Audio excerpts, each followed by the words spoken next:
Hey y'all, I thought I'd post about me removing a shower.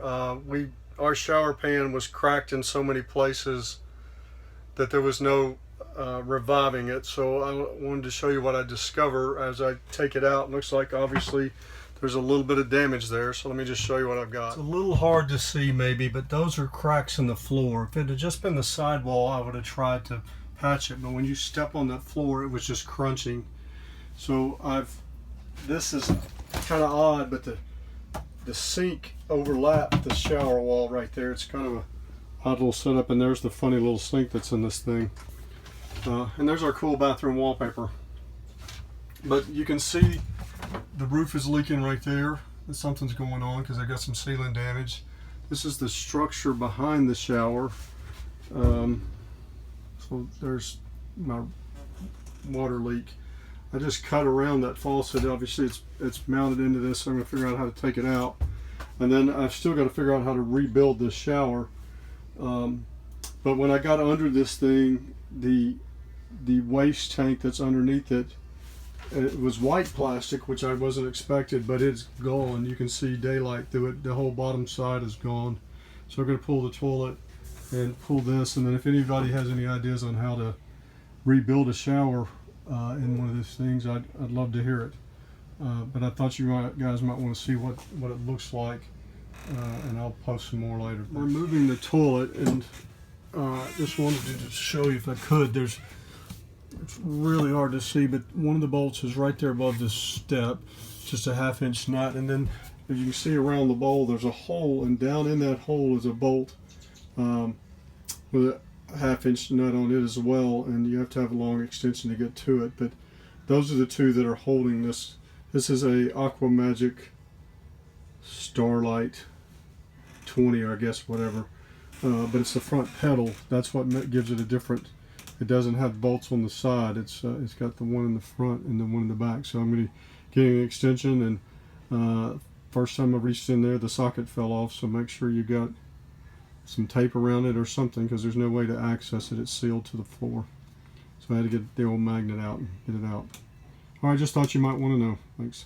All right, I got the shower out, and just see how this works. Actually, this line coming right here goes back into the vanity, but it also feeds in from the kitchen sink. All of that snakes into this one outlet right here. It's a nice mossness.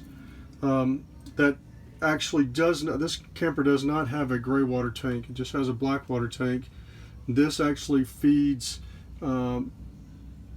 between the valve of to release the black water and then the actual outlet hose. So this is the gray water on this is live all the time. Let me think about that. I'll go out there and look at it. I found a mountain of squirrel or mouse or whatever underneath this thing, so it was quite busy. And then there's the toilet hole, and this whole project kind of started because my black water tank is completely cracked all to pieces. Matter of fact, the whole bottom half of it is just missing.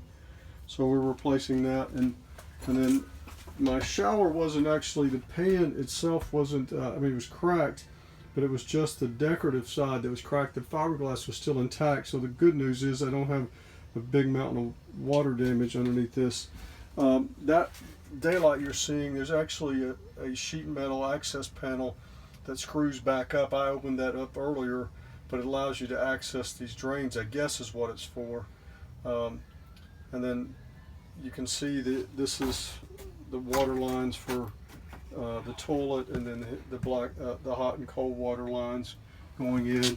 And looks like, yeah, that's somebody's been in here.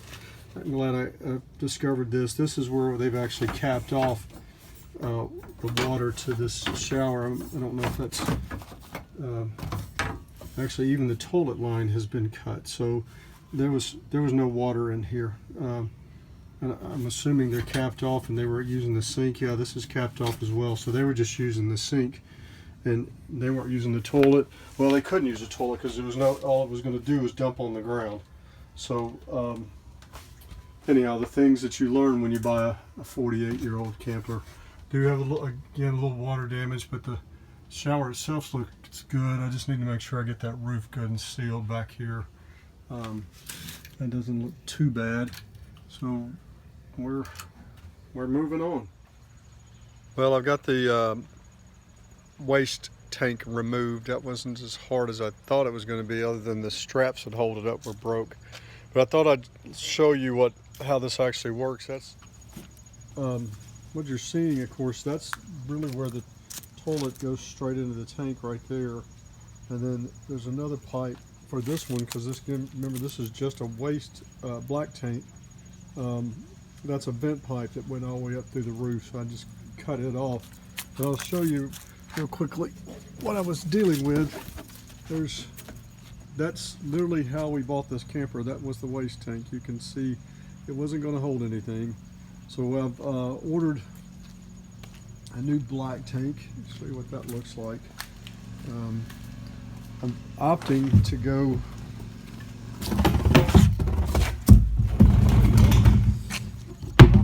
with a side discharge. This one was set where actually right in here was where the waste valve gate was at, and it released straight out the back of the camper. I wanted to go out the driver's side, or the opposite side, like most campers do, and so I'm sure I'm going to get into some plumbing configuration issues. But that's the other tank. This one's about 3 inches taller. It does mount in the very last section of the camper, because our bathroom is in the back of the camper. I'm hoping that I don't drag it in any way, that it's got plenty of clearance and I don't puncture it. But now I've got to work through the fittings. These are held in that old style. You can see actually it's kind of threaded. Nowadays there's actually these rubber grommets that seal off the pipe, and there's actually no adhesion. It's just a seal around the plumbing. You can find some YouTube videos on that. But so my next thing is to actually figure out how to mount this and plumb it.